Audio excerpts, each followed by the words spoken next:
¿Qué pasaría si la literatura de repente dejara de contarnos cuentos de hadas, de castillos y de héroes perfectos?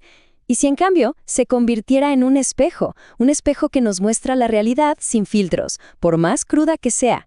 Bueno, de eso va exactamente el realismo, un movimiento que, la verdad, cambió las reglas del juego para siempre. Vamos a hacer un recorrido por sus orígenes y a conocer a sus grandes maestros. Miren, todo esto arranca con una especie de agotamiento. Pensemos que a mediados del siglo XIX ya había una fatiga del idealismo, de esas pasiones exageradas del romanticismo. Los escritores sintieron que era urgente, casi una necesidad, mirar a su alrededor. Había que dejar la fantasía justamente para eso, para empezar a documentar la vida como era. Así, de la nada, la literatura se convierte en una herramienta casi científica. Imaginen un bisturí social, ¿no? Uno que sirve para diseccionar las alegrías, claro, pero sobre todo las miserias de la gente de a pie. Y aquí está. Esta es la metáfora que lo define todo. Stendhal, que fue uno de los pioneros, lo dijo de una forma brillante. La novela no está para inventar, sino para reflejar. Y refleja lo que encuentra. El lodo del camino, el cielo azul, lo más sublime y lo más terrible. Se convierte en un testigo, uno implacable. Entonces, el punto clave es este. El realismo no buscaba ser solo entretenimiento, no. Su ambición era ser un archivo, un testimonio, un diagnóstico completo de la sociedad de su tiempo. Cada novela era como una pieza en el enorme rompecabezas de la condición humana de esa época. Muy bien, vamos a empezar nuestro recorrido geográfico justo donde todo comenzó, en Francia. Es aquí donde ese espejo del que hablamos se afila y se convierte además en un bisturí para el análisis social más profundo. Y aquí tenemos a dos gigantes. Por un lado, Honoré de Balzac. Su proyecto, La comedia humana, es algo monumental. Él se propuso clasificar cada tipo social, casi como si fuera un biólogo estudiando especies. Y por otro lado está Gustave Flaubert, que con una precisión estilística increíble, usó a Madame Bovary para mostrarnos el vacío, la frustración, toda esa insatisfacción de la vida burguesa. Ahora, crucemos el Canal de la Mancha y vayamos a Inglaterra. Aquí el realismo tenía un telón de fondo imposible de ignorar. El humo de las fábricas, el ruido de la revolución industrial que estaba, literalmente, cambiando todo. Y si hay un nombre que representa esa conciencia social, ese es, sin duda, Charles Dickens. Para él, esto no era solo observar desde lejos. Él vivió y sintió en carne propia las duras consecuencias de ese progreso industrial que parecía no tener límites.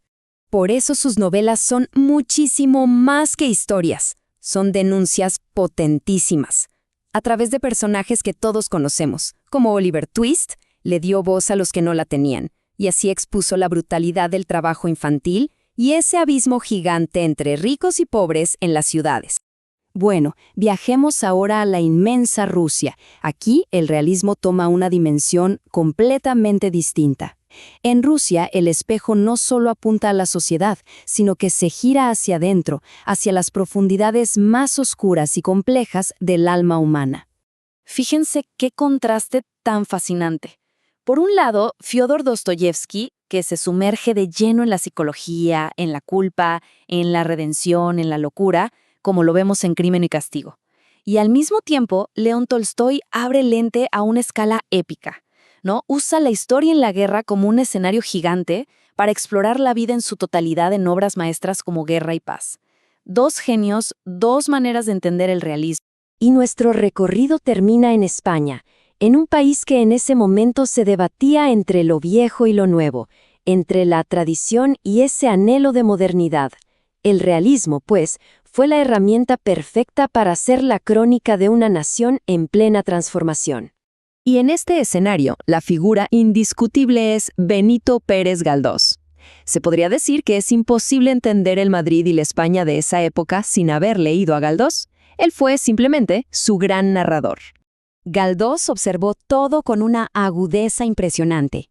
La decadencia de la vieja aristocracia, las tensiones de la nueva burguesía, las complejidades psicológicas de un país que luchaba por encontrar su lugar en el mundo moderno. Su obra es un retrato inmenso y súper detallado. Entonces, para resumir un poco, esta tabla lo deja clarísimo. Vemos cómo un mismo movimiento tuvo personalidades distintas según el lugar. En Francia fue una disección de la sociedad. En Inglaterra, una denuncia industrial. En Rusia, una exploración del alma. Y en España, la crónica de una nación. 4 espejos para ver 4 realidades diferentes. Y todo esto nos deja con una pregunta final, una para pensar. El realismo nos enseñó el poder que tiene el arte para reflejar su tiempo. Si en el siglo XIX usaron la novela como su gran espejo, ¿cuáles son los espejos que reflejan nuestra sociedad hoy? ¿Las series? ¿Las películas? ¿Quizás las redes sociales? ¿Qué dirán de nosotros los espejos de nuestro siglo?